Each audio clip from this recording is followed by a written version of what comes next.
हमारा भी एक जमाना था, खुद ही स्कूल जाना पड़ता था क्योंकि साइकिल बस आदि से भेजने की रीत नहीं थी। स्कूल भेजने के बाद कुछ अच्छा बुरा होगा ऐसा हमारे माँ बाप कभी सोचते भी नहीं थे। उनको किसी बात का डर भी नहीं होता था, पास ना पास यही हमको मालूम था। परसेंटेज से हमारा कभी संबंध ही नहीं था। ट्यूशन लगाई है ऐसा बताने में भी शर्म आती थी क्योंकि हमको डपोर संघ समझा जा सकता था। किताबों में पीपल के पत्ते, विद्या माता के पत्ते, मोर पंख रखकर हम होशियार हो सकते हैं ऐसी हमारी धारणाएं थी। कपड़े की थैली में, बस्तों में और बाद में एल्यूमिनियम की पेटी में किताबें कॉपियों को बेहतरीन तरीके से जमा कर रखने में हमें महारत हासिल थी। हर साल जब नई क्लास में बस्ता जमाते थे उसके पहले किताबें कॉपी पर ऊपर रद्दी पेपर की जिद चढ़ाते थे और ये काम एक वार्षिक उत्सव या त्योहार की तरह होता था।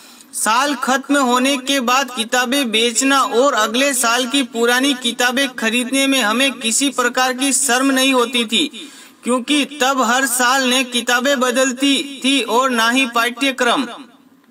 हमारे माता पिताजी को हमारी पढ़ाई का बोझ है ऐसा कभी लगा ही नहीं। किसी दोस्त के साइकिल के अगले डंडे पर और दूसरे दोस्त की पीछे कैरियर पर बिठाकर गली गली घूमना हमारी दिनचर्या थी। इस तरह हम ना जाने कितना घूमा होंगे। स्कूल में सर के हाथ से मार खाना, पैर के अंगूठे पकड़कर खड़े रहना और कान लाल होने तक मरोड़े जाते वक्त हमारा ईगो कभी आड़े नहीं आता था। सही बोले तो ईगो का क्या मतलब होता है ये हमें मालूम ही नहीं था।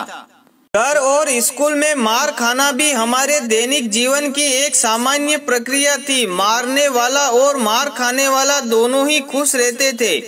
मार खाने वाला इसलिए क्योंकि कल से आज कम पीटे हैं और मारने वाला इसलिए कि आज फिर हाथ धो लिए।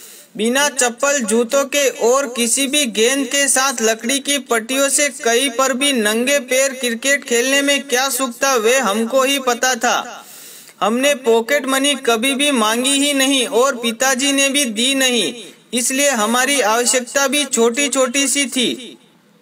साल में कभी कभार एक आध बार सेव, मिक्सर, मुरमुरे, बेल खा लिया तो बहुत होता था, उसमें भी हमें बहुत खुश हो लेते थे। छोटी मोटी जरूरतें तो घर में ही कोई भी पूरी कर लेता था क्योंकि परिवार संयुक्त होते थे। दिवाली में लौंगी पटाखे की लड़ को छूटा करके एक एक पटाखा फोड़ते रहने में हमको कभी अपमान नहीं लगा।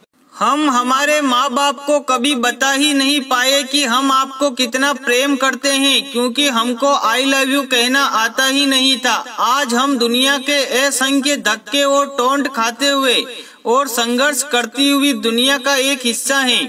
किसी को जो चाहिए था वह मिला और किसी को कुछ मिला कि नहीं क्या पता। स्कूल की डबल ट्रिपल सीट पर घूमने वाले हम और स्कूल के बाहर उस हाफ पैंट में रहकर गोली टोपी बेचने वाले की दुकान पर दोस्तों द्वारा खिलाए पिलाए जाने की कृपा हमें याद है। वे दोस्त कहाँ खो गए, वे बेर वाली कहाँ खो गई, वे चूरन बेचने वाली कहाँ खो गई पता नहीं। हम दुनिया में कहीं भी रहें पर यह सत्य है कि हम वास्तविक दुनिया में बड़े हुए हैं। हमारा वास्तविकता से सामना वास्तव में ही हुआ है। कपड़ों में सिलवटें ना पड़ने देना और रिश्तों में औपचारिकता का पालन करना हमें जमा ही नहीं।